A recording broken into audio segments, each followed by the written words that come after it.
Can you even picture it? Like, really get your head around it.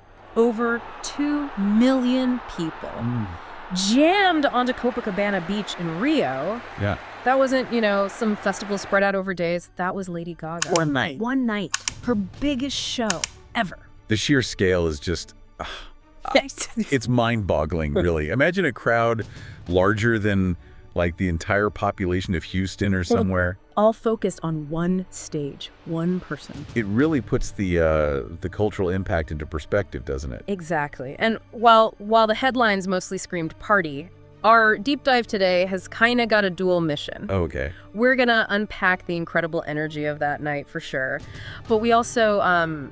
we need to explore a much darker story that was unfolding kind of behind the scenes. Right. There was more going on. Yeah, we've got reports covering, everything from the absolutely ecstatic fans to some pretty unsettling news that broke right after. Okay. So while you, the listener, might have just seen those huge attendance numbers, we're digging a bit deeper. Okay. We're connecting those, like, celebratory moments with this hidden threat that emerged.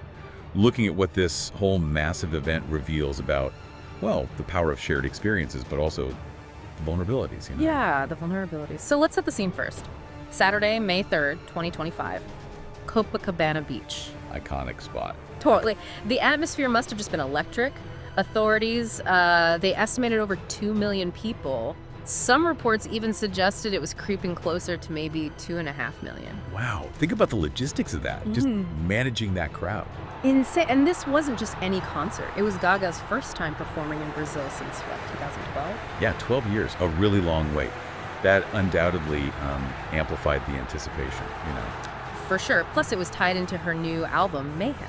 Right, so there's all this fresh buzz around her new work, too. Yeah. Added a whole other layer. You could really feel that, pent-up energy in the fan accounts we looked at. Her little monsters, they call themselves. They were there days in advance, some of them. One report mentioned a 28-year-old who took an overnight bus. Just to be there. Yeah. And another, a 22-year-old, queuing since, before sunrise on the day. Wow. It speaks volumes, doesn't it, about the connection. What do you think drives that level of, devotion? Well, I think it taps into this powerful sense of identity, maybe, and belonging that can form around an artist and, their whole message. Yeah. These fans often talk about feeling seen, accepted through her music, her persona, that whole message of, be yourself, different is good. Yeah. It really resonates, creates a strong community feel. And she clearly gets that connection. She came out actually draped in the Brazilian flag. Nice touch. Yeah, and her outfits had these nods to their iconic soccer team. It felt like a real embrace of the local culture. Which they'd appreciate, absolutely. And the city, Rio, they were hoping for a massive economic boost from this. Expected something like $100 million injected locally. That's huge. Did it pan out? Apparently. They saw over 500,000 tourists arrive. Way more than they thought, double their initial hopes. Wow. The city actually funded the concert itself as a way to kind of, revitalize the economy post-pandemic and everything. That's interesting. It really highlights this growing trend, doesn't it? Recognizing cultural tourism as a serious economic driver. Yeah. Cities are basically leveraging the pull of these huge artists to bring people in, stimulate local business. Yeah. We saw Madonna do something similar. Yeah, same beach the year before. May 2024. So it suggests it's a model that, that can work for this kind of urban revitalization through big entertainment events. But, okay, with that many people crammed together, the security, it must have been immense. Oh, absolutely. Had to be. Reports detailed around 5,000 police officers, metal detectors at all the entry points. Standard now, pretty much. Yeah, but also facial recognition cameras scanning the crowds, even drones overhead. It sounds like a military operation almost. Well, managing the safety of a crowd that size is just a monumental task. Deploying tech like facial recognition and drones, it reflects how law enforcement strategies are evolving for these massive public spaces. Definitely. Though it does bring up those ongoing questions about balancing security with, personal privacy. Always that tension. Okay, now this is where the story takes a really sharp, unexpected turn. Right. The day after this incredible celebration, 2 people were arrested. In connection with? A bombing plot targeting the free concert. Oh, wow. Okay. That casts such a shadow over the whole thing, doesn't it? Totally. The idea that this huge outpouring of, positive energy was actually a potential target for violence.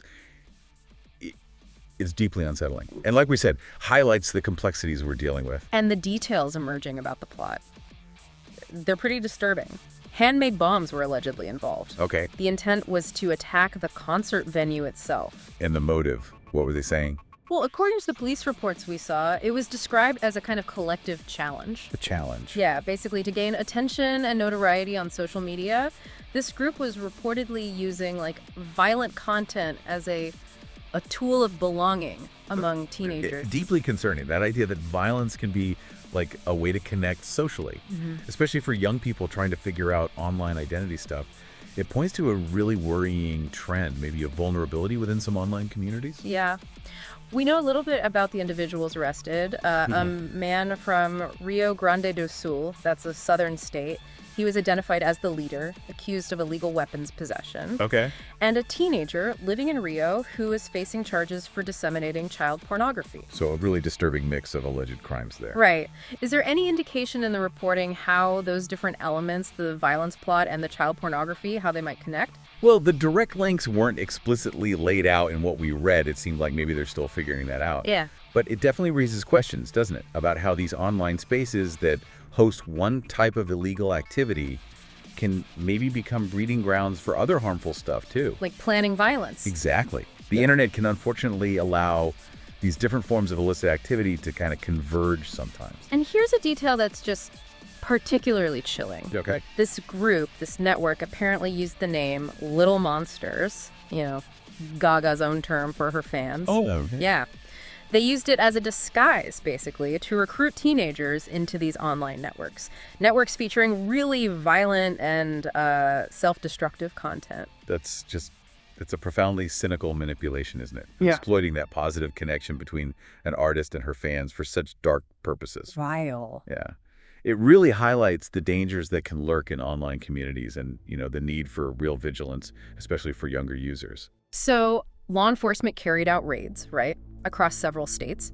They seized phones, electronic devices from like 15 suspects.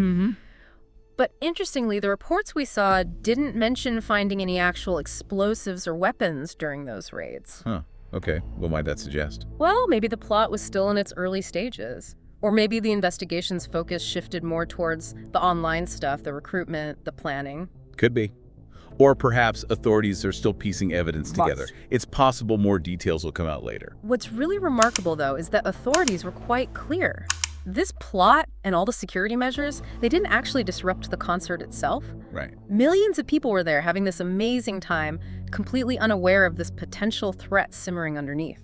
How effective do you think the security measures actually were, then? Well, it's impossible to say for sure, right? If the security directly stopped the plot moving forward on the day. But the fact that the concert went off without a hitch, it suggests that the whole multi-layered approach, the visible police presence combined with intelligence gathering, maybe online monitoring we don't know about at work, it was effective enough to ensure everyone's safety on that particular day. And Lady Gaga herself, her reaction. Well, she posted online, didn't she? Saying how proud and happy she was about the show. Yeah, lots of positive stuff. But no mention at all of the plot or the arrests. Which seems understandable, really. Given there's an ongoing investigation, it's super sensitive. Any public comment could get complicated fast. Focusing on the positive aspects of the show was probably a very deliberate choice. Makes sense. So, okay, let's try and connect these threads.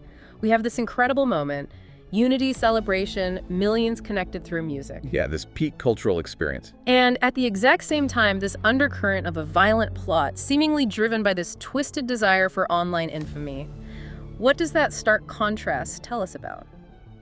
Well, the world we live in right now. It really just throws the duality of our interconnected world into sharp relief, doesn't it? Yeah. We have this immense potential for positive shared experiences, amplified by technology. Like the concert itself. Exactly. But that same interconnectedness, that same tech, can be exploited by people with really harmful intentions. It highlights that constant tension, between connection and vulnerability, especially in the digital age. And the motivations behind the plot, this craving for online fame, manipulating young people who are just looking for a place to belong. It feels like we're seeing more examples of this kind of dangerous online subculture bubbling up. Yes, unfortunately.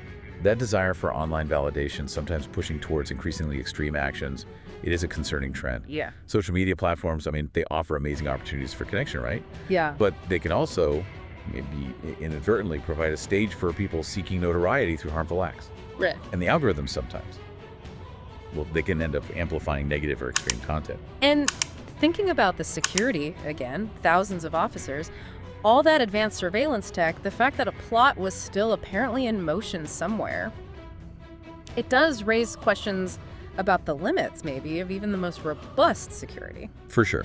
It highlights the ongoing challenge for law enforcement.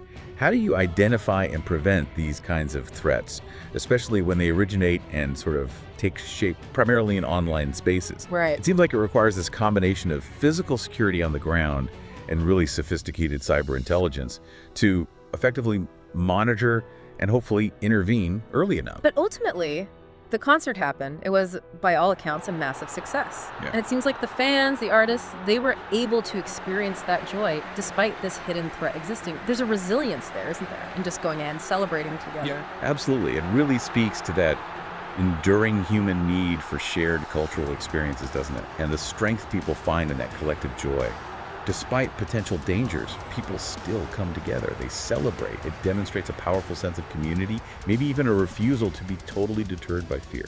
So, wrapping up, we've seen the record-breaking numbers, the huge economic impact, the sheer joy of the concert. A truly massive event. But we've also uncovered this really serious, though thankfully thwarted, bombing plot.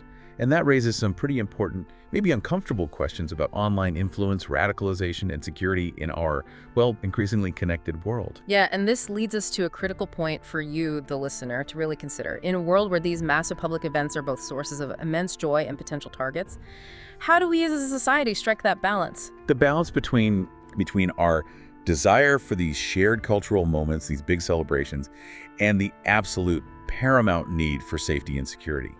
And maybe what role do individuals and the platforms we all use play in recognizing and maybe even addressing the seeds of these kinds of threats before they can fully materialize? A lot to think about there. Definitely something to chew on regarding the future of these kinds of large-scale public gatherings. Thanks for taking this deep dive with us today.